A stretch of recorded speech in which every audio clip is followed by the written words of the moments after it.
Olá, eu sou a Isilda Sanches, trabalho na Antena 3, faço emissão entre 1 e as 4 agora, de segunda à sexta. Tenho também um programa ao fim de semana chamado À Sexta, à noite, na passagem de sexta para sábado, chamado Muitos Mundos. Tenho ainda uma rubrica de divulgação científica chamada Fricção Científica. Eu estudei comunicação social. Quando fui para a faculdade, queria ser jornalista para escrever sobre música, consegui fazê-lo. Na verdade, na altura, fazer rádio não estava nos meus planos, acabou por acontecer quando já estava a escrever sobre música, depois de terminada a faculdade. Eu estava a escrever para o SET, para um jornal que, entretanto, já não existe. Fiz uma reportagem sobre uma rádio que estava a aparecer na altura, que era a XFM, que estava cheia de pessoas importantes e que foi extremamente importante na dinâmica musical, sobretudo de Lisboa e do Porto, porque emitia para as duas cidades.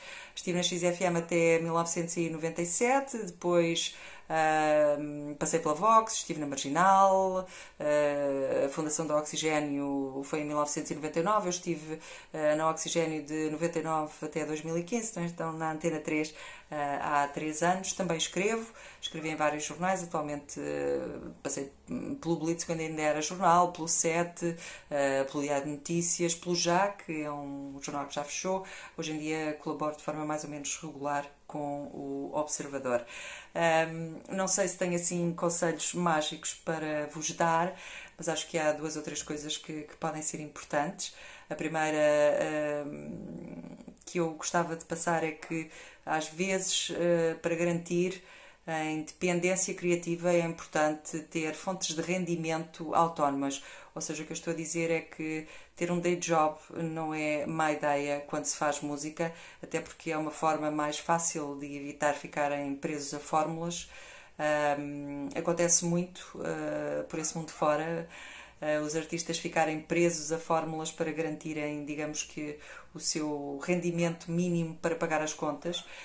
Isso não os deixa propriamente satisfeitos, quer dizer, deixa-os felizes por terem dinheiro, naturalmente, mas não os deixa depois criativamente satisfeitos. Portanto, acho que uma boa maneira de garantir isso é não pôr os ovos da subsistência todos no cesto da criação artística, neste caso da música, para garantir também depois um pouco essa independência, porque obviamente depois é preciso pagar as contas e convém ter algum poder de resistência a algumas ofertas, digamos que mais rasteiras. Nesse sentido, também acho que é importante dizer que não se devem vender baratos.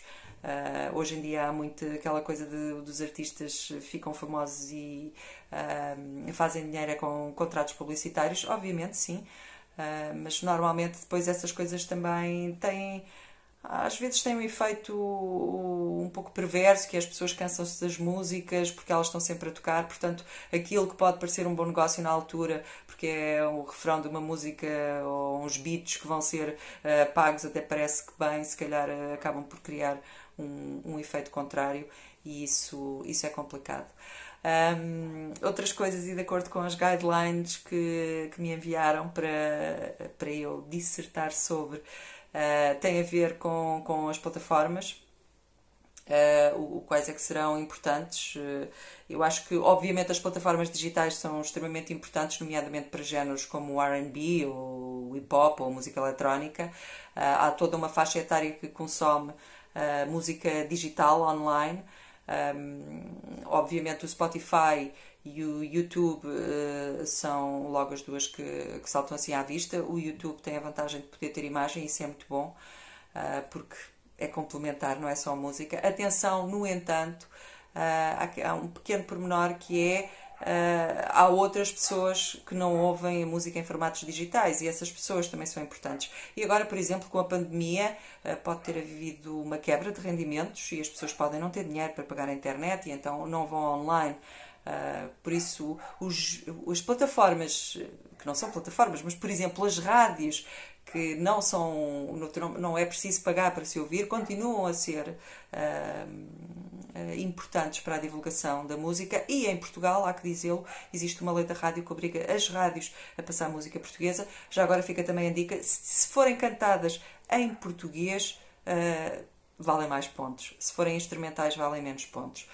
cantada em inglês vale mais pontos do que instrumental de artistas portugueses. Ou seja, cantada em inglês por portugueses vale mais pontos do que instrumental. São particularidades da lei que eventualmente vocês podem esmiuçar noutra altura. Outra das perguntas que me foi colocada, outras questões que me foi pedido para eu abordar é qual é a melhor maneira de chegar à rádio ou aos meios de comunicação tradicionais.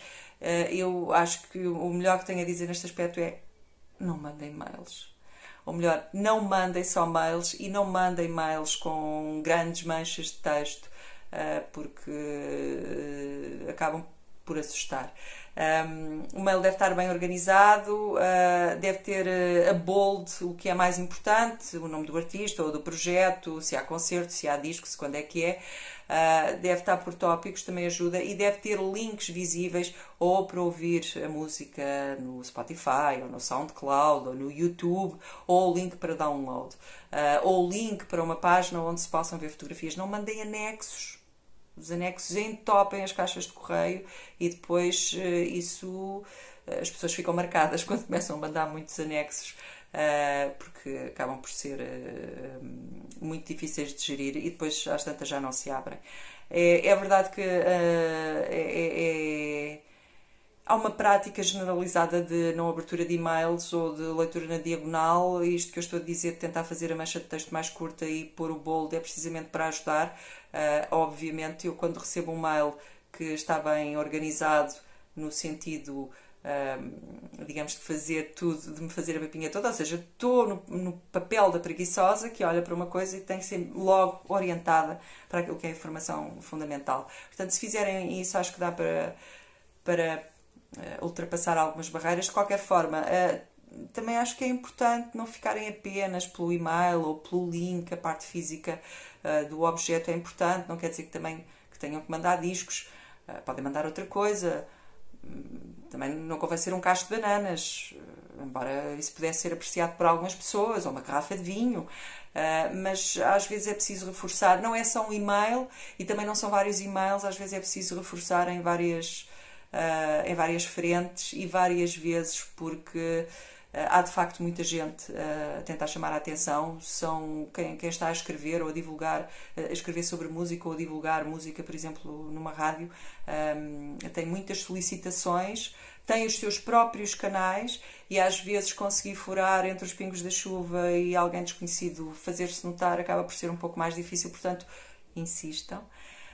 Nesse sentido, autoestima, resiliência e capacidade de autopromoção são fundamentais. É importante ter autoestima também para combater as opiniões mais negativas, que haverá sempre, umas eventualmente com razão, outras eventualmente sem razão, mas o que é importante é ter autoestima. E hoje em dia, com as redes sociais, é muito normal haver um certo bullying e manifestarem-se os haters. Eu agora tenho só que desligar aqui o telefone para continuar.